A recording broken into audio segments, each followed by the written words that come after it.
بسم الله الرحمن الرحيم.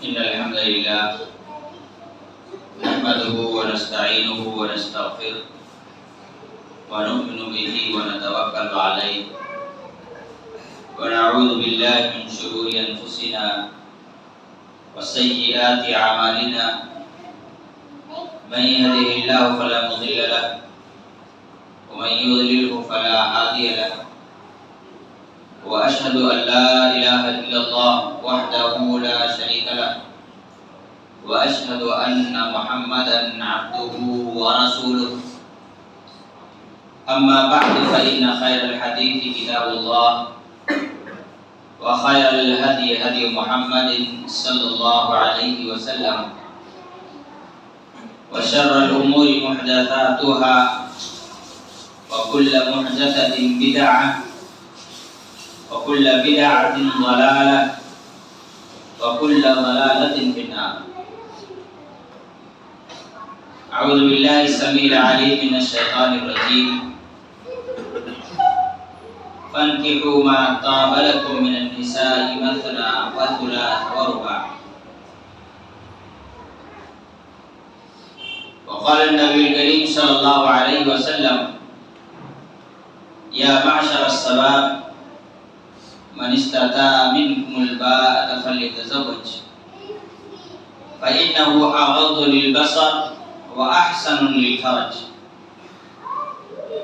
فمن لم يستطع فعليه بالصوم فإنه له وجاء. تمام قسم کی تعریف، توصیف، کبریائی، بڑائی، بزرگی، حمد، تسبیح و تحمید اس اللہ رب العالمین کے لیے ہے جس نے پوری کائنات کی تخلیق کی اور انسان کی سبھی ضرورتوں کی تکمیل کے اسباب مہیا کیے. جس اللہ رب العالمین نے انسانی زندگی کو بہتر اور خوبصورت بنانے کے سارے جائز راستوں کو ہمارے سامنے لا کر کے رکھ دیا. ہزارہ درود و سلام ہو تمام انبیاء کرام پر، خصوصاً اس ذات مبارکہ مطہرہ مقدسہ پر جن کی زندگی ہمارے لیے اسوہ حسنہ ہے. ان کا ہر عمل خیر سے پر ہے. ان کی سبھی تعلیمات انسان کے لیے مفید ہیں. جن کی زندگی کا ہر گوشہ قابل اتباع ہے. بھائیو، دوستو، بزرگوں،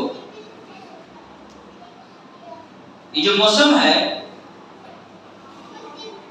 اسے ہم سردی کا موسم کہہ سکتے ہیں، ساتھ میں نکاح کا بھی موسم کہہ سکتے ہیں. اس موسم میں بڑی کثرت سے نکاح وغیرہ دیکھنے کو ملتا ہے. اب اس سلسلے میں اگر گفتگو کریں گے نکاح کے سبھی مسائل پر تو بات بڑی لمبی ہو جائے گی.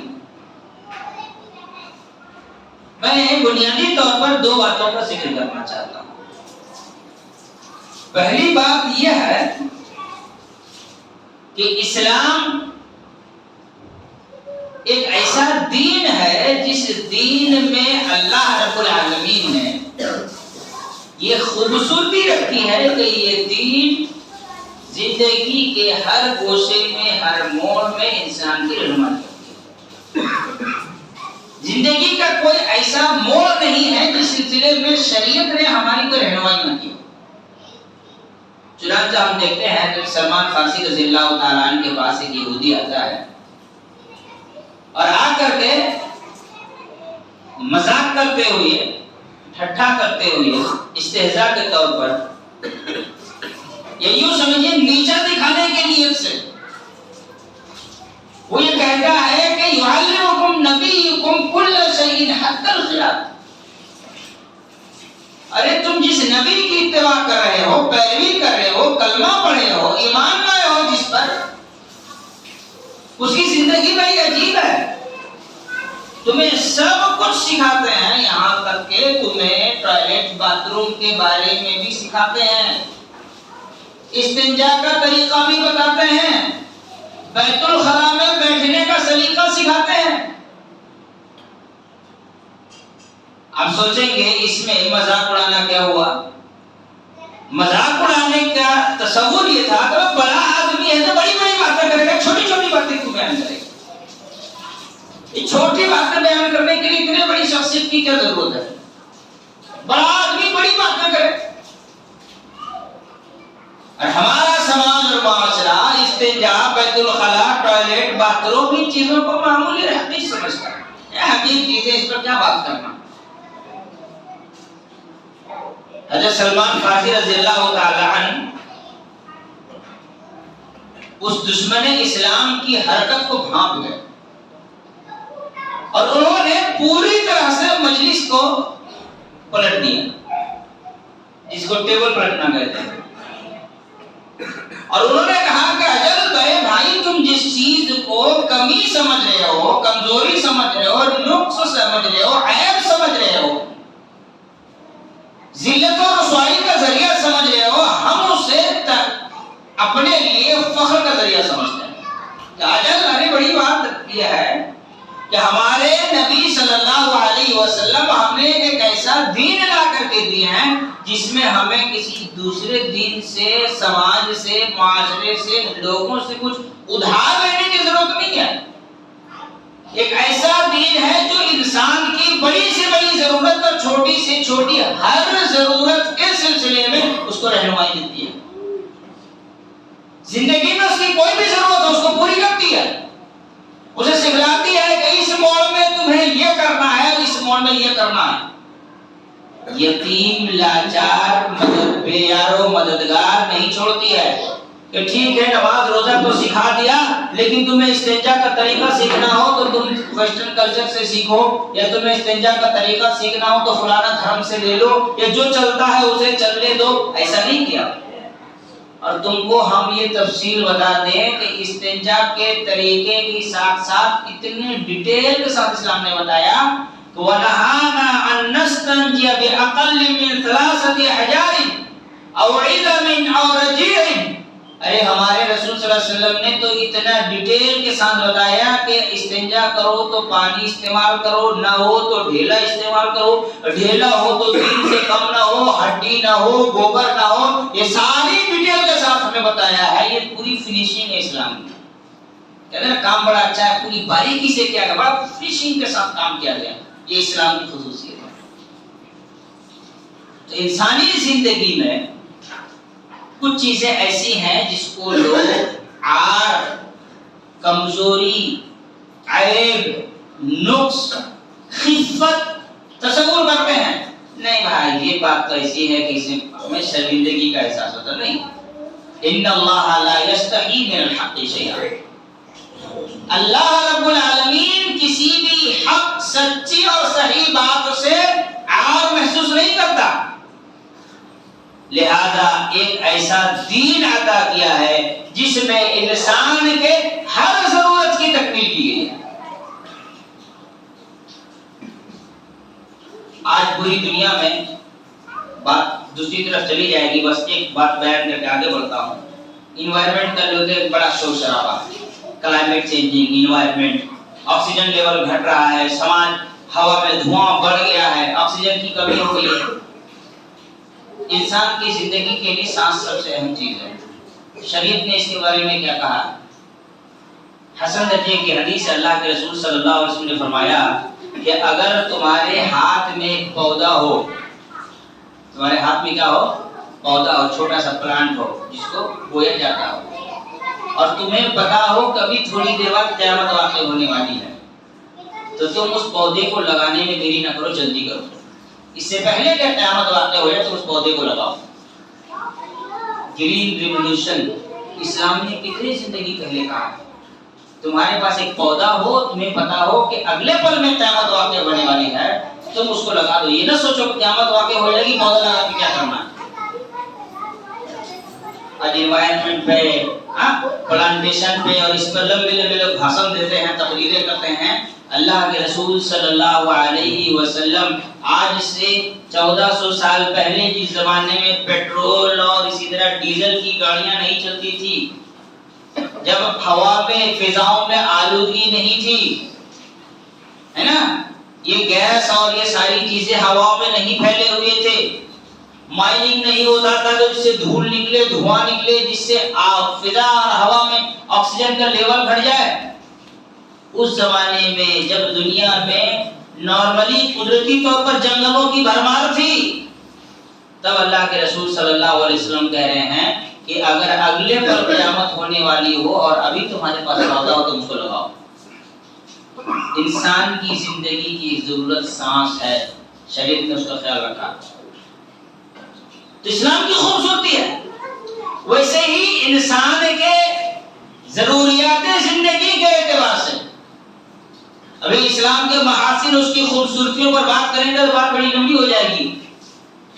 ایک عمر گزر جانے کے بعد انسان کی ایک اور ضرورت ہوتی ہے, وہ ہے نکاح. اور نکاح کو شریعت اسلام نے کسی بھی طرح سے خوشی کا, شور شرابے کا, سیلیبریشن کا اور اسی طرح سے دوسری قسموں کے ہر وہ چیزیں جو نقصان دہ ہے اس کا ذریعہ نہیں بنایا. سوچئے, مثال میں دے رہا ہوں, جمعہ کے دن کے آداب میں رسول اللہ صلی اللہ علیہ وسلم نے کہا نا کہ ایک اچھا کپڑا پہنو, تمہارے گھر میں جو خوشبو ہو وہ لگاؤ. آداب بتائے گا. عید کے دن کے لیے جو بہتر اچھا لباس ہو پہنو. نکاح کے لیے سب نہیں کہا گیا کہ نئے جوڑی سلوا لیا کرو, ایسا کر لیا کرو, ویسا کر لیا کرو, نہیں کہا. کیوں نہیں کہا؟ اس لیے کہ شریعت نے اس نکاح کو ایک نارمل پروسیجر رکھا ہے. جس طرح آدمی اپنی زندگی میں کبھی موبائل خرید لیتا ہے, کبھی بائک خرید لیتا ہے, کبھی سائیکل خرید لیتا ہے, یہ جتنا نارمل انسان کی زندگی کا حصہ ہے, اسی طرح سے انسانی زندگی کا ایک چھوٹا اور نہایت ہی آسان حصہ ہے نکاح کرنا. چونکہ نسل کی حفاظت ضروری ہے کہ اولاد کس کی ہے, باپ کون ہے, ماں کون ہے. اسی لیے کہا کہ آج نکاح کا اعلان کر دیا کرو. لوگوں کو پتا چلنا چاہیے کہ تم جس کے ساتھ گھوم رہے ہو تمہاری بیوی ہے. لوگوں کو معلوم ہونا چاہیے کہ تمہاری جو اولاد ہے یہ فلاں کی اولاد ہے, اس کی ماں فلاں ہے, اس کا باپ فلاں ہے. اسی لیے نکاح کا اعلان کرو بس. یہ اللہ کے رسول صلی اللہ علیہ وسلم کی تعلیم. میں ایک نکاح کا ذکر کر کے بعد میں آگے چند باتوں کا ذکر کروں گا. اللہ کے رسول صلی اللہ علیہ وسلم کے لیے ایک چیز اللہ نے یہ جائز کی تھی, ہے نا, دوسرے انسان کے لیے نہیں. اللہ کے رسول صلی اللہ علیہ وسلم نے ایک چیز یہ جائز کر رکھا تھا اللہ نے کہ کوئی بھی عورت آئے اور آ کر رسول اللہ صلی اللہ علیہ وسلم سے کہے کہ وَهَبْتُ لَكَ نَفْسِي, اے اللہ کے رسول صلی اللہ علیہ وسلم میں اپنے آپ کو گفٹ کر رہی ہوں, ہبہ کر رہی ہوں, تو یہ اللہ کے رسول صلی اللہ علیہ وسلم کے لیے جائز تھا. دوسرے انسان کے لیے جائز نہیں ہے کہ کوئی آئے اور کہے کہ میں اپنے آپ کو گفٹ کر رہی ہوں اور وہ ایکسپٹ کر لے. تو اللہ کے رسول صلی اللہ علیہ وسلم مسجد میں بیٹھے ہوئے تھے چند صحابہ کرام کے ساتھ. اتنے میں ایک خاتون آئی, آ کے کہنے لگتی ہے کہ وَهَبْتُ لَكَ نَفْسِي, اے اللہ کے رسول صلی اللہ علیہ وسلم میں اپنے آپ کو ہبہ کر رہی ہوں, آپ مجھے قبول کر لیجئے, ایکسپٹ کر لیجئے, میں آپ کے ساتھ رشتہ ازدواج سے جڑنا چاہتی ہوں. ہمارے سماج اور معاشرے میں کوئی خاتون اگر اپنی ماں سے کہے کہ میری امی میری عمر ہو گئی ہے نکاح کرا دو, تو کہیں گے بے حیا ہے, شرم آنی چاہیے, ہے نا. اور اگر ہمارے سماج کے الٹ قسم کے لوگ ہوں گے تو کیا کہیں گے, اس کے باپ ماں کے چال چرتر خراب ہے اسی لیے اس طرح کی بات کر رہی ہے. لڑکی کہہ رہی ہے میری نکاح میری شادی کرا دو. اپنے باپ سے, اپنے ماں سے, اپنے بہن سے, گھر کی عورتوں سے نہیں کہہ سکتی. شرم, یہ شرم کا حصہ ہے ہی نہیں. شریعت نے اسے حیا اور شرم سے جوڑا ہی نہیں ہے. ہم نے زبردستی اس کو حیا اور شرم سے جوڑ دیا کوئی خاتون کہہ دے، کوئی لڑکی کہہ دے کہ میری شادی کرا دو، تو لوگ بولیں گے بے حیا عورت ہے، بدچلن عورت ہے. پھر اس کے اور اس کے ساتھ پشتوں کے کیریکٹر پر لوگ سوال اٹھا دیں گے. وہ ایک خاتون ہے، اللہ کے رسول صلی اللہ علیہ وسلم سے آ کر مسجد میں کہتی ہیں وَهَبْتُ لَكَ نَفْسِي، اللہ کے رسول صلی اللہ علیہ وسلم میں آپ کے ساتھ رشتہ ازدواج میں جڑنا چاہتی ہوں، میں خود کو آپ کو ہبہ کرتی ہوں. اللہ کے رسول صلی اللہ علیہ وسلم خاموش، کوئی جواب نہیں. ایک صحابی اٹھے، کہنے لگے کہ زوجنیہا، اللہ کے رسول صلی اللہ علیہ وسلم اگر آپ اس سے رشتہ نہیں قائم کرنا چاہتے ہیں تو میری کر دیجئے. کوئی بچہ اپنے لڑکا اپنے ابا سے کہہ دے کہ میرے نکاح کروائیے تو نہیں، شرم آ رہی ہے. ایک صحابی نے رسول اللہ صلی اللہ علیہ وسلم سے کہا کہ اگر آپ کو اس کی ضرورت نہیں ہے تو آپ مجھ سے شادی کر دیجئے.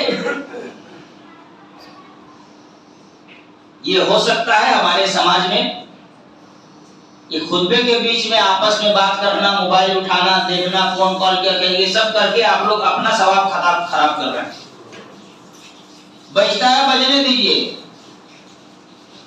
اپنا ثواب کیوں خراب کر رہے ہیں آپ؟ دوسروں کو جیسے یہ سوچ کر وہ فون کر کے پریشان ہو رہا ہوگا، آپ کا ثواب جو گیا اس کا کیا ہوگا؟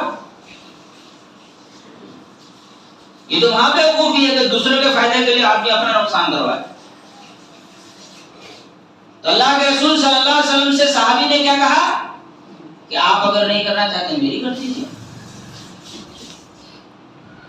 ایسا کبھی ہوا ہے کہ آدمی اپنے گھر سے گیا ہو کسی کے گھر رشتہ دیکھنے کے لیے اور جا کے بیٹھا ہے، لڑکے کے باپ نے کہہ دیا یا لڑکے والے نے کہہ دیا کہ نہیں یہاں کوئی رشتہ قبول نہیں ہے. اب اسی کے گھر کے کوئی کزن یا کوئی بھائی کہہ دے کہ بھائی رشتہ دیکھنے آئے تھے ان کو ایکسپٹ نہیں ہوا تو میری کر دیجیے، تو گھر والے ڈنڈا لے کے دوڑا دیں گے، بولے کہ تیری بڑی بری نظر ہے میری بیٹی پر. میں حلال نظر ہے تبھی نکاح کرنا چاہ رہا ہے. بری نظر والے بھگا کے لے جاتے ہیں، ہوٹلوں میں جا کے رات گزارتے ہیں، صبح چھوڑ کے چلے جاتے ہیں. نکاح کرنا چاہ رہا ہے، حلال نظر ہے، جائز ہے، شریعت کا تقاضا ہے، لوگوں نے اس کو پتہ نہیں کہاں گھما دیا. پھر بات کیا ہوئی؟ اللہ کے رسول صلی اللہ علیہ وسلم نے کہا کہ بھئی تم اگر نکاح کرنا چاہتے ہو کچھ ہے مہر دو گے. سنیے اس صحابی کا حل کیا تھا. انہوں نے کہا کہ اللہ کے رسول نے میرے پاس میری لنگی چھوڑ کے کچھ نہیں ہے، یہی دے دوں گا تو پہنوں گا کیا؟ میرے پاس ایک لنگی کے سوا کچھ نہیں ہے. ہمارے یہاں بولتے ہیں نالا خریدنے کے پیسے نہیں، کھڑا ہوا شادی کرنے کے لیے اوقات دیکھ اس کی. کہاں سے کہاں چلی گئی دنیا. اللہ کے رسول صلی اللہ علیہ وسلم نے کہا کہ بھائی تم اگر لنگی دے دو گے، پہنو گے، کچھ ہے نہیں تمہارے پاس رہنے کے لیے، تو جاؤ گھر میں جا کے ڈھونڈو کہیں ایک لوہے کی انگوٹھی ہی مل جائے. لوہے کی انگوٹھی اگر مل جائے تو وہی لے کے آؤ. وہ صحابی کو یقین تھا ہے نہیں، پھر بھی گئے. جب رسول اللہ نے کہا کہ شاید مل جائے تو چلو شاید مل ہی جائے، گئے وہ بھی نہیں ملی. ایک لوہے کی انگوٹھی بھی نہیں ملی. شادی کرنا چاہتے ہو، کماتے کتنے ہو، سیلری کتنی ہے، پرائیویٹ جاب ہے، سرکاری جاب ہے نا؟ کہا ایک لوہے کی انگوٹھی دیکھو. کہا یا رسول اللہ صلی اللہ علیہ وسلم وہ بھی نہیں ملی. تو رسول اللہ صلی اللہ علیہ وسلم نے کہا کہ مہر دینے کے لیے بھی تمہارے پاس کچھ نہیں ہے. ذرا بتاؤ قرآن میں یاد ہے؟ کہاں ہاں بالکل فلاں فلاں آیت مجھے یاد ہے، فلاں فلاں صورتیں مجھے یاد ہے. یہ حدیث پر اگر میں گفتگو کروں تو 1 گھنٹہ صرف اس حدیث پہ بات کر سکتا ہوں. اتنی باتیں اس حدیث میں ہیں لیکن اتنی بات کی نہیں جا سکتی ہے. بہت ساری چیزیں چھوٹ بھی جائیں گی اور بات لمبی ہو جائے گی. تو کہا کہ ٹھیک ہے، انکحتکھا بما معک من القرآن، میں نے تمہاری شادی اس عورت سے ان آیتوں کے بدلے کر دی ہے جو تمہیں یاد ہے، تم اس کو سکھا دینا. یہاں نکاح اس بات پر کی گئی کہ اس کو چند صورتیں آیتیں یاد ہیں. یہ ان کو سکھا دیں گے، ان کا مہر ہوگا. یہ نہیں پوچھا اللہ کے رسول صلی اللہ علیہ وسلم نے ارے بھائی شادی کرو گے لے جا کر 2 روٹی کھلاؤ گے، وہ بھی تو نہیں ہے تمہارے پاس. کھلاؤ گے کیا، پہناؤ گے کیا؟ بستر نہیں، تکیا نہیں، چادر نہیں، اوڑھنا بچھانا کچھ نہیں. کھڑے ہو گئے شادی کرنے، بھاگو یہاں سے. مسئلہ. کیا کہا؟ ٹھیک ہے تمہیں جو صورتیں یاد ہے ان صورتوں کو تمہیں نہیں سکھاتے نا، تمہارے ساتھ میں نے اس کی شادی کر دی. آج کے زمانے میں یہ باتیں نا ان پریکٹیکل ہے، پریکٹیکل میں نہیں آتی ہے. مولانا بات ہمت تو نہیں ہے بولے کہ بات غلط ہے، بات صحیح ہے لیکن پریکٹیکل میں نہیں کیا جا سکتا. کیوں؟ صحابہ کرام نے کیا نا، آپ بھی کر سکتے ہیں. صرف ایک چیز تو قربان کرنا ہوگا، یہ جھوٹ، منکر، ایگو، گھمنڈ، تکبر. آپ اسی کو قربان کر دیجئے، ہو جائے گا.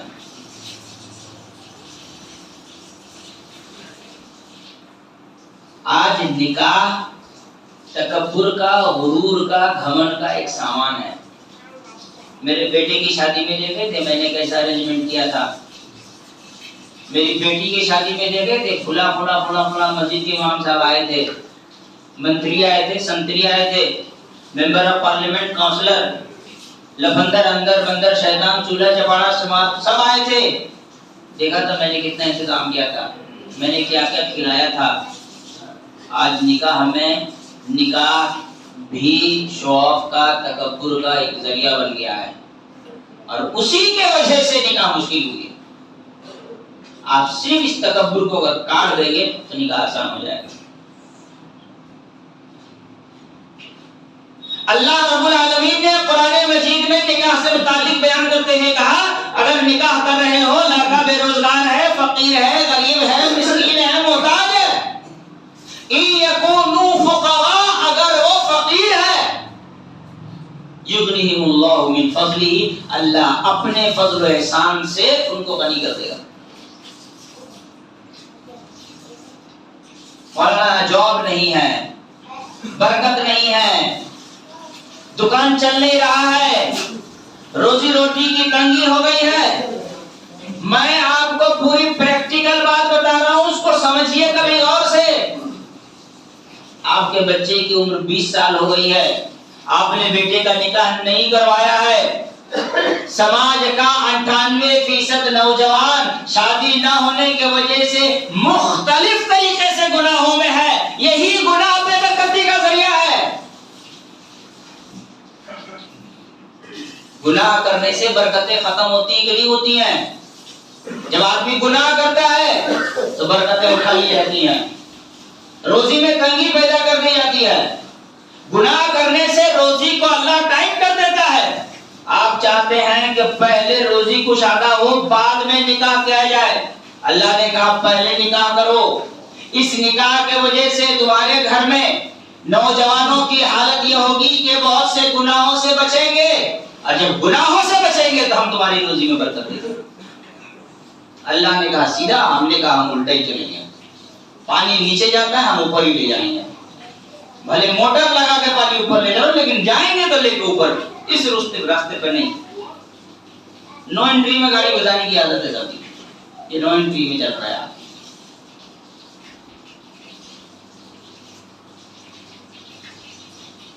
شادی کر دینے سے نوجوانوں کی 80% آوارہ گردی ختم ہو جاتی ہے. یہ جو کونے میں بیٹھ کے پان پراگ کھاتے رہتے ہیں، بیڑی سگریٹ کھینی گٹکا کھاتے رہتے ہیں، موبائل میں مصروف رہتے ہیں، نہ جانے کس کس کی بہو بیٹیوں کو تاڑتے رہتے ہیں، گندی فلمیں دیکھتے رہتے ہیں، اور اپنی ہی ذات سے، اپنے ہاتھوں سے نہ جانے کتنے قسم کے گناہوں میں ملوث ہوتے ہیں. نکاح کر دینے سے یہ ساری چیزیں ختم ہو جاتی ہیں، اور یہ ساری چیزیں بے برکتی کا ذریعہ ہیں. اسی لیے اللہ نے فرمایا ان یکونوا فقراء یغنیہم اللہ من فضلہ. نکاح کرتے وقت ایک انسان کی نیت کیا ہونی چاہیے؟ عفت اور پاک دامنی. گناہوں سے بچنے کے لیے نکاح کیجیے، شرمگاہوں کی حفاظت کے لیے نکاح کیجیے.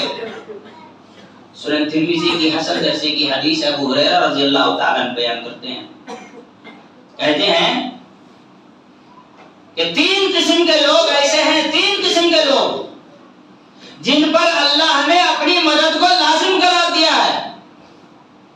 3 قسم کے لوگ اگر وہ کام کرتے ہیں تو اللہ ان کی ضرور مدد کرتا ہے.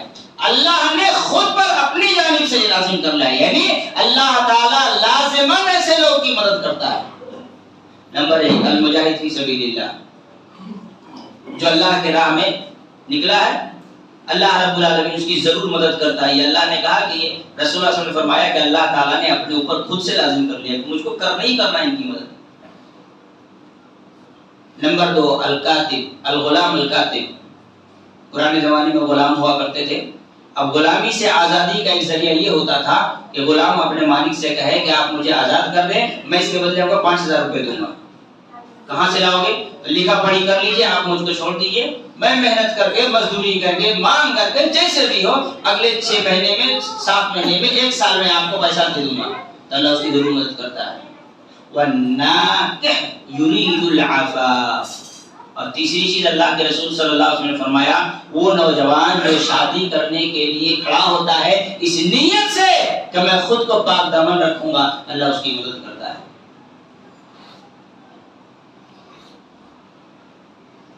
سترہ سال کا لڑکا باپ سے کہے میری شادی ہے، تیری عمر کیا ہوئی ہے؟ یہ کوئی بات ہے؟ بیٹا کہے بھوک لگی ہے تو بولا ٹائم کیا ہوا ہے؟ نہیں میرے یہاں ٹائم فکس ہے، صبح کو ناشتہ دیں گے، دوپہر میں کھانا دیں گے، رات میں ٹائم کھانا دیں گے، بیچ میں ہرگز کھانا نہیں مانگنا چاہیے، وہ کھانے کا ٹائم نہیں ہوا. چلے گا؟ بولے گا بڑا بیوقوف آدمی ہے، بھوک لگی ہے بچے کو کھانا نہیں دے رہا ہے نا. بولے نہیں میرے یہاں تو 3 ٹائم فکس ہے، اسی ٹائم پہ کھانا دوں گا، صبح 8 بجے جو کھائے گا کھائے گا، نہیں کھائے گا دوپہر میں 12 بجے، نہیں ملے گا رات کو 8 بجے، اس کے علاوہ کبھی کھانا نہیں دیا جائے گا. تو لوگ اس گھر کو پاگل خانہ کہیں گے. کیا کہیں گے؟ آج ہم لوگ پاگل خانے میں جی رہے ہیں، ہمارا سماج پاگل ہے. وہ کہتے ہیں میری شادی کر دیجیے، میں گناہوں سے بچنا چاہتا ہوں، میری نگاہوں کی حفاظت نہیں کر پا رہا ہوں، میں اپنے شرمگاہوں کی حفاظت نہیں کر پا رہا ہوں. باپ کہتے ہیں عمر کیا ہوئی ہے؟ ابھی کلکتے میں ایک بچے سے جا اپنے باپ سے بول شادی کرا دی تیری، جا کے بولا باپ بڑا کھجلی ہو رہا ہے تجھ کو. تو میں نے کہا تیرے باپ کے دماغ میں کھجلی ہے. یہ وہ باپ ہے جو اپنے بچوں کو گناہوں کے راستے میں ڈھکیل رہے ہیں، راستہ نہیں دکھا رہے ہیں، ڈھکیل رہے ہیں. کہتے ہیں عمر کیا ہوئی تیری؟ جا پہلے 2 پیسہ کما کر کے لا. روزی کمانا اللہ نے انسان کے ہاتھ میں نہیں رکھا ہے. اللہ تعالیٰ نے روزی انسان کے نصیب میں رکھا ہے، اب انسان کو اسی حساب سے ملے گا. لا کے کھلائے گا کیا؟ روزی کا مالک وہ ہے کہ اللہ ہے. لا کے کھلائے گا کیا؟ آپ کے گھر میں اگر 4 آدمی کا کھانا پکتا ہے، ایک آدمی اگر ایکسٹرا اس میں ایڈ ہو جائے گا تو کتنا خرچہ ہو جائے گا؟ عید میں ایک آدمی 4 جوڑے کپڑے لا رہے ہیں، اگر ایک آدمی کا کپڑا بڑھ جائے گا، آدمی 4 کی جگہ 3 جوڑا کپڑا لے لے گا تو اس میں خرچہ کتنا ہو جائے گا؟ اپنے ضروریات زندگی میں کتنی فضول خرچیاں کرتے ہیں، حساب تو کبھی لگائیے. کوئی اس کا حساب نہیں، کسی کو اس کی فکر نہیں ہے. بس اگر مولوی نکاح پہ تقریر کرتے تو ماں باپ کہتے مولوی نے میرے بچے کو بگاڑ دیا، میرے بچوں کو اکسا دیا شادی کرنے پر. اور اگر بچہ خود سے نکاح کرنا چاہے تو بولے تیری عمر کیا ہوئی ہے؟ ہمارا سماج، ہمارا معاشرہ بالکل فطرت کے خلاف جا رہا ہے. نکاح کرنے کو گندی نگاہوں سے دیکھنا بند کیجیے. یہ کافروں کا ہندوستان میں موجود دوسرے دھرموں کا کام ہے. فلاں آدمی بہت بڑا متقی پرہیزگار ہندو دھرم میں اس لیے ہے کیونکہ وہ شادی نہیں کرتا. آپ نے سنا ہوگا ایک کوٹ کے جیسا آپ نے کہا تھا مور کی پوجا اس لیے کرتے ہیں کیونکہ وہ سیکس نہیں کرتے. کیا کرتے ہیں؟ مورنی مور کا آنسو پی لیتی ہے، اس سے وہ پریگننٹ ہو جاتی ہے. سنا ہوگا، بہت مشہور واقعہ تھا. میں یہ نہیں بتانا چاہتا ہوں کہ وہ کیسے، میں یہ بتانا چاہتا ہوں کہ ہمارے سماج میں جسمانی خواہشات کی تکمیل کو کس نگاہ سے دیکھا گیا. جو سادھو ہوگا، تیاگی ہوگا، واسنا چھوڑ دے گا، مطلب وہ اپنی جسمانی خواہشات کی تکمیل نہیں کرے گا، تیاگی بن جائے گا. اور اتنا تیاگی ہوگا ایک دن کپڑا اتار کر پھینک دے گا، اگوری بن جائے گا. ابھی ہے نا، ابھی تو بڑا میلہ لگ رہا ہے، کمبھ کا میلہ، بڑا میلہ، بڑے بڑے ننگے بابا آئیں گے نہانے کے لیے. کیوں؟ وہ سب سے متقی ہے. کیوں؟ اس نے سب کچھ چھوڑ دیا. سانس بھی نہ لے بھائی، پھر سانس کھا لے رہا ہے. ہم لوگ کا آکسیجن گھٹ جا رہا ہے، تو نہیں لے گا سانس تو اتنا تو بچے گا، دوسروں کا کام آئے گا، وہ بھی تو تیار دے۔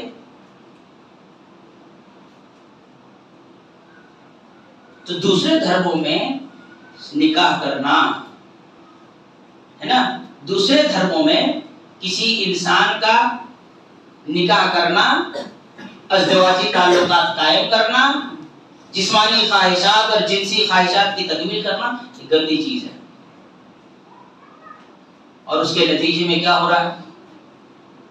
آئے دن بڑے بڑے قصے آتے ہیں کہ فلاں جگہ یہ ہو گیا، فلاں ڈیرا میں ایسا ہو گیا، تو فلاں جگہ ایسا ہو گیا، فلاں آدمی جو بھگوان بنا پھر رہا تھا فلاں لڑکی کے ساتھ پکڑا گیا، بھی جیل میں بند ہے۔ نام نہیں لیں گے، سمجھ جائیے کتنے سارے ایسے لوگ ہیں جو بھگوان ہونے کا، خدا ہونے کا دعویٰ کر رہے تھے، پتہ نہیں کن کن لڑکیوں کے میں پکڑے گئے، جیل میں بند ہے۔ اگر اسی کو جائز طریقے سے رکھا ہوتا تو مصیبت نہیں آتی۔ اور دوسری بات، متقی ہونے کے لیے ضروری ہے نکاح نہ کرے، تو ان کے دھرم کا ہر آدمی اگر متقی ہوگا تو 100 سال بعد تو دھرم ہی ختم، بچے نہیں پیدا ہوں گے نا، پھر ہوگا کیا؟ ختم، دھرم ہی ختم ہو جائے گا۔ لیکن اسلام میں نکاح کو آدھا ایمان کہا۔ دوسری حدیث میں کہا کہ تزوج الولود والودود، زیادہ بچے جننے والی عورتوں سے شادی کیا کرو تاکہ یہ دھرم، یہ دین، یہ مذہب قیامت تک قائم رہے۔ کیسے قائم رہے گا؟ اولاد کے ذریعے سے۔ اللہ نے یہی پروسیجر بنایا، یہی سسٹم بنایا۔ بچے پیٹ میں تھوڑی لگیں گے، اور نہ نسل پیڑوں سے آگے بڑھے گی، نسل کو بڑھانے کا اللہ نے یہی سسٹم رکھا ہے۔ لہذا میرے بھائیوں، میرے دوستوں، میرے بزرگوں، قرآن مجید میں اللہ رب العالمین نے فرمایا فَانكِحُوا مَا طَابَ لَكُم مِّنَ النِّسَاءِ، جن عورتوں کو تم پسند کرتے ہو تم ان سے شادی کرو، 2 3 4۔ اگر تمہارے اندر اتنی ہمت نہیں ہے کہ تم انصاف کر سکو تو تم ایک شادی کرو، لیکن کرو۔ اللہ کے رسول صلی اللہ علیہ وسلم نے فرمایا یا معاشر الشباب، اے نوجوانوں کی جماعت، من استطاع منکم الباءۃ فلیتزوج، تم میں سے جو آدمی خرچہ اٹھانے کی طاقت رکھتا ہے وہ شادی کرے، تم میں سے جو بھی، فإنه أغض للبصر، اس سے نگاہوں کی حفاظت ہوگی، وأحسن للفرج، اور شرمگاہوں کی حفاظت ہوگی، شرمگاہ کی ضرورت بھی پوری ہو جائے گی اور حفاظت بھی ہو جائے گی۔ فمن لم يستطع، جس کے اندر یہ طاقت نہیں ہے، فعلیہ بالصوم، وہ روزہ رکھے۔ ہمارے سماج میں نہ شادی ہے نہ روزہ، دونوں غائب ہے۔ جن لوگوں کی شادی نہیں ہو کم سے کم روزہ تو رکھو، روزہ بھی نہیں رکھ رہے، بڑی مشکل سے تو رمضان کا روزہ رکھا جا رہا ہے، باقی کیا ہوا؟ تو جن کی شادی نہیں ہو رہی ہے، رسول اللہ صلی اللہ علیہ وسلم نے حکم دیا فعلیہ بالصوم، روزہ رکھو، کیونکہ روزہ تمہیں اپنے ذہن، دماغ، شرمگاہ، ان تمام چیزوں کو کنٹرول کرنے پر ابھارے گی اور یہ تمہیں گناہوں سے بچائے گی۔ ایک لڑکا بنگلہ سائڈ کا فون کیا تو میں شادی کرنا چاہتا ہوں، میرے ماں باپ نہیں کرانا چاہتے، میں نے تم روزہ شروع کر دو۔ جب پوچھے تو یہ حدیث سنا دیا کرو کہ اللہ کے رسول صلی اللہ علیہ وسلم نے فرمایا کہ جو نکاح نہیں کر پا رہا وہ روزہ رکھا کرے، دیکھنا اگلے مہینے تمہارا رشتہ ڈھونڈنے نکل جائیں گے تمہارے گھر والے، اس روزے کی برکت سے انشاءاللہ۔ شاید اس کے اندر اتنی بھی ہمت نہ رہی ہو کہ روزہ رکھے۔ نکاح انسانی زندگی کی ایک اہم اور بنیادی ضرورت ہے۔ آج سماج میں جو کچھ ہو رہا ہے اس میں 80% جرائم کی بنیاد کیا ہے؟ حلال طریقے سے نکاح کا نہ ہونا ہے، کیونکہ اللہ تعالیٰ نے نکاح میں سکون رکھا ہے۔ انسان کے فرسٹریشن جو ہوتا ہے نا، اس کا علاج نکاح ہے۔ آج کل کتنے نوجوان ہیں جن کی زندگی میں فرسٹریشن ہے، تب وہ کیا کرتے ہیں؟ نشے کے پیچھے بھاگتے ہیں۔ نشے کے پیچھے کیوں بھاگتے ہیں؟ اس لیے کہ ان کی جسمانی خواہشات کی تبدیل نہیں ہو رہی ہے۔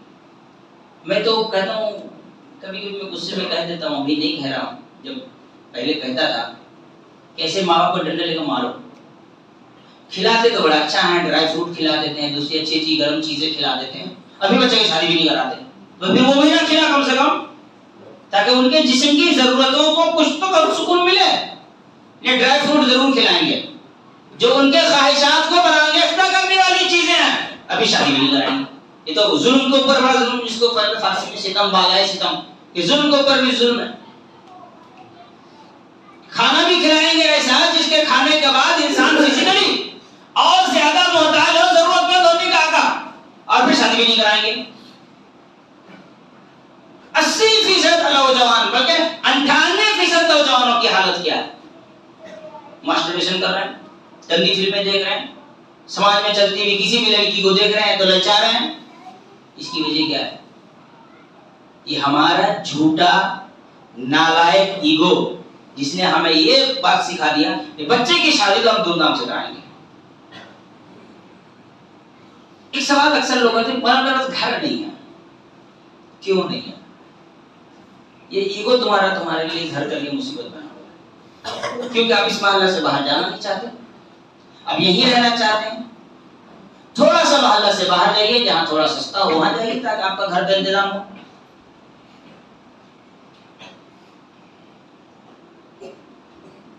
آپ کے پاس گھر نہیں ہے، پیسہ تو ہے، آپ ہلکے پھلکے ریٹ پر ایک گھر لیجیے، اس میں بچے کو رکھیے، شادی کر کے وہ وہاں رہے، دن بھر یہاں رہے، آپ کم سے کم وہاں جا کر کے رہے۔ لیکن آپ کا ایگو، نہیں میرا بیٹا رینٹ پر کہاں رہے گا، خریدوں گا تو اپنا ہی گھر، بھلے 80 سال کی عمر میں بچے کی شادی ہو، آپ وہ بھی نہیں کرانا چاہتے۔ یہ ایگو ہے، یہی تو ایگو ہے جس نے سارے دروازوں کو مسدود کر دیا ہے، بند کر دیا ہے کہ اپنے ہی گھر میں رہنا ہے، رینٹ پر نہیں جانا ہے۔ ٹھیک ہے، آپ رینٹ پر مت جائیے، چھوٹا سا گھر رینٹ پر لیجیے تاکہ رات کے وقت تمہارا بچہ وہاں جا کر کے رہے اور باقی دن میں تمہارے ساتھ رہے۔ نہیں، بچے کو گھر سے الگ کیسے کرتے ہیں؟ یہ فضول کے لایعنی قسم کے ایسی شرطیں اور ایسی باتیں جس کو شریعت نے اپنے جوتے کے نوک پر بھی نہیں رکھا ہے، ہم نے اپنے سر کا تاج بنا کر کے رکھا ہوا ہے، جس کی وجہ سے سماج کا یہ حال ہے۔ مولانا کیریئر کا سوال ہے، میں کہتا جب کوئی کہتا ہے میں کہتا کون سا تمہارا بیٹا ناسا کا سائنٹسٹ بن جا رہا ہے، ویسے بھی نشیڑی بن رہا ہے، نشہ کرتے پھر رہا ہے، گناہ کرتے پھر رہا ہے، کون سا کیریئر آپ چاہتے ہیں اور کیسا کیریئر چاہتے ہیں؟ کیا آپ اپنے بچوں کی وہ اونچائی چاہتے ہیں جس اونچائی کے نیچے اس کے جرائم دفن ہو؟ قیامت کے دن جب وہ کھڑا ہو تو کہے تو بڑا بہت بڑا تو پروفیسر بنا ہوا تھا، لیکن تیری نجی زندگی میں تو نے ذاتی طور پر کتنے گناہ اور خباثت کی رکھے ہیں۔ آپ کون سے کیریئر اور کون سی اونچائی کی بات کرتے ہیں؟ نہ تو فطرت اس کیریئر کا متقاضی ہے اور نہ ہی شریعت اس کا تقاضا ہے۔ آپ کا غرور اور گھمنڈ ضرور اس کیریئر کو ڈھونڈ رہا ہے، چار آدمی کے سامنے بول سکیں میرا بیٹا فلاں نوکری کرتا ہے، فلاں جاب کرتا ہے، اتنی بڑی کمپنی میں فلاں اتنے بڑے عہدے پر ہے، یہ آپ کا غرور اور گھمنڈ کہہ رہا ہے، نہ تو فطرت کہہ رہی ہے۔ فطرت کہہ رہی ہے کہ آپ کے بیٹے کو اتنا اونچا جانا ضروری ہے، اور نہ ہی شریعت کہہ رہی ہے، دونوں نہیں کہہ رہا ہے، لیکن ہمارا غرور کہہ رہا ہے، ہمارا تکبر کہہ رہا ہے نہیں میرے بیٹے کو تو وہ مقام ملنا چاہیے، وہ اونچائی پر اس کو بٹھانا ہے، بھلے گرے تو ہاتھ پیر ٹوٹ جائے لیکن پہنچانا ہے وہیں تک۔ اور کس کیریئر کی بات کر رہے ہیں؟ لاک ڈاؤن میں اچھے اچھوں کی کیریئر جو ہے نا بہ گیا پانی۔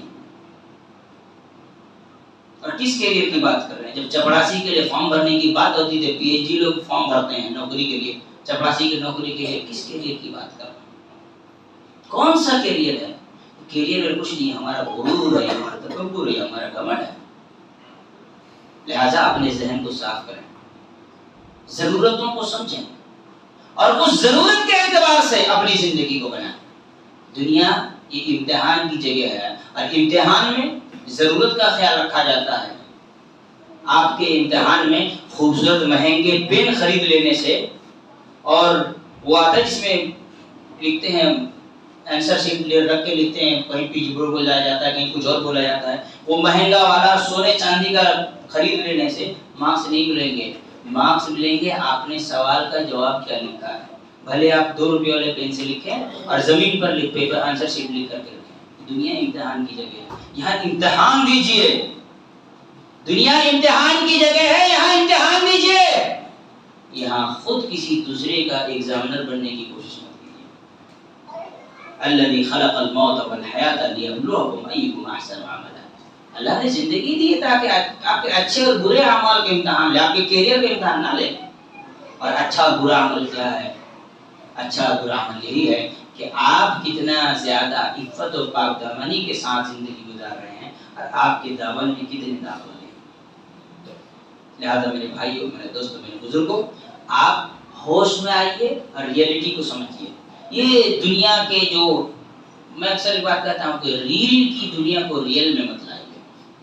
ایک نکاح میں تاخیر کی وجہ فلمیں ہیں. فلموں میں لڑکے دیکھتے ہیں کیسے کیسے شادیاں ہوتی ہیں، اب وہ بھی وہی خواب لے کے بیٹھ جاتے ہیں ہم بھی ایسا ہی کریں گے، ایسے ہی بینڈ ہوگا، بھلے زندگی کا بینڈ بج جائے، ایسے ہی بارات ہوگی، ایسے ہی گاڑیاں ہوں گی، ایسے ہی پنڈال ہوں گے، ایسے ہی شادی واڑی بک کیے جائیں گے. وہ یہ سب دکھاوا کر کے پیسے لوٹ لے رہا ہے اور آپ اس کے چکر میں پڑ کر اپنا پیسہ برباد کر رہے ہیں. نکاح کو آسان بنائیے، نکاح کو آسان بنائیے، کم سے کم خرچ پر نکاح کیجیے. یہ جو 500 2000 آدمی لے کے جاتے ہیں اس سے بچیے. تکبر کی بات نہیں ہے، لیکن میں بات اس لیے کہہ رہا ہوں کہ میرے نکاح میں 25 ہی آدمی تھے، آپ 50-100 تک جائیے، ہے نا. 5-5 ہزار لوگوں کا خرچہ کرنے کے چکر میں نکاح کو لیٹ کرتے جا رہے ہیں. کم سے کم لوگوں کو نکاح کیجیے. اور میں نے تو یہ ارادہ رکھا ہے انشاءاللہ اللہ مجھے طاقت دے، میں اپنے بچوں کے ولیمے میں صرف انہیں کو دعوت دوں گا جو فجر کی نماز پڑھتا ہے. جو فجر میں آتے نہیں اس کو دعوت ہی نہیں دوں. کب وہ کھا کے بسم اللہ بھی نہیں پڑھے گا، بنا بسم اللہ پڑھے کھائے گا، کھانے کے بعد دعا بھی نہیں پڑھے گا، میں اس کے چکر میں اپنے گھر کی برکت کا ہے برباد کروں بھائی. کچھ بے نمازی مزائی کو کسی پیسے الٹے سیدھے لوگوں کو کچھ نہیں کھلانا. اگر ولیمہ کریں گے، ولیمہ تو سنت ہے، رسول اللہ صلی اللہ علیہ وسلم نے حکم دیا کر دیا، تو بس فجر کی نماز جو لوگ پڑھتے ہیں صرف انہی لوگ کی دعوت ہے. بعد باقی سب جائے جا کے کہیں جا کے مر جائے، ہم کو کوئی فرق نہیں پڑتا. اس بات کا خیال رکھیں. اللہ کے رسول صلی اللہ علیہ وسلم کی حدیث ہے لا یأکل طعامکم الا الابرار، تمہارا پیسہ صرف کوئی نیک آدمی کھائے. نیک آدمی کو کھلانے کے لیے رسول اللہ صلی اللہ علیہ وسلم نے کہا ہے، ایسے چھچوندروں اور بندروں لفندروں کو کھلانے کے لیے نہیں کہا ہے. جو کھا لیں تو کھانے سے پہلے بسم اللہ بھی نہ پڑھیں اور کھانے کے بعد ان کو پتہ بھی نہ ہو کہ کسی کا یہاں ولیمہ کھائیں تو ولیمے کے بعد کی دعا کیا ہے. ہم کو تو ایسا لگتا ہے کہ شادی کارڈ میں وہ بارک اللہ لک وبارک علیک وجمع بینکما فی خیر لکھ کے دیتے ہیں. اب اس میں نیچے لکھنا ہوگا، یہ بھی دعا لکھ دینا ہوگا کہ جب آدمی کسی کا یہاں ولیمہ کھائے تو اس کے بعد کیا دعا پڑھنا چاہیے وہ بھی لکھ کے دینا ہوگا. افطر عندکم الصائمون واکل طعامکم الابرار وصلت علیکم الملائکہ اللهم اطعم من اطعمنا واسقِ من سقانا. یہ جو دعا ہے یہ بھی اب لکھ کے دینا ہوگا تاکہ لوگ کھانا کہیں دعوت کھائیں اس کے بعد پڑھیں. یہ شادی واڑی میں بڑا بڑا بورڈ لگا دینا ہوگا بھائی کھانے کے بعد دعا پڑھو. آپ سوچتے ہیں کہ یہ ساری چیزیں ہوئی، یہی ساری چیزیں آپ کی زندگی کے برکتوں کو ختم کر رہی ہیں. آپ ذرا اپنی غیرت کو دیکھیں کہ جو میرے گھر آئے دعوت کا وہ بسم اللہ بھی نہ پڑھے بھائی، ماں بہن کی گالیاں بکتا ہوا کھائے، سیلفی لیتا ہوا نکل جائے اور دکھاوے کے لیے لفافے بانٹتا پھرے. لفافے نہ دے، دعا تو دے، دعا تو پڑھے کھانے کے بعد کا. ہماری زندگی کیسی ہے بتائیں. عربی زبان میں ایک جملہ ہے عشوائیہ. عشوائیہ کا مطلب کیا ہوتا ہے؟ الڑ. اس کا مطلب کیا ہوتا ہے؟ میں اس کو ڈیفینیشن میں سے دیتا ہوں کہ آدمی فریج میں جوتے چپل رکھے، جوتے چپل کاؤنٹر میں لے جا کے سیب رکھ دے. تو یہ کیسی زندگی ہے؟ ہماری زندگی ویسی چل رہی ہے. آپ کسی بھی اینگل سے گھما کے دیکھ لیجیے، میری بات تو غلط نہیں نکلے گی. تو ہم نے فریج میں جوتے چپل رکھا ہوا ہے اور جوتے چپل کے کاؤنٹر میں لے جا کے سیب امرود رکھ دیا ہے. جو جہاں ہونا چاہیے اس کو نہیں رکھ دیا. اللہ تعالیٰ سے دعا ہے کہ اللہ تعالیٰ ہم تمام لوگوں کو سمجھ و عمل کی توفیق عطا فرمائے. اللہ تعالیٰ ہم تمام لوگوں کو صحیح معنوں میں کتاب و سنت پر عمل کی توفیق عطا فرمائے. اقول قولی ھذا واستغفر اللہ لی ولکم ولسائر المسلمین من کل ذنب واستغفروہ انہ هو الغفور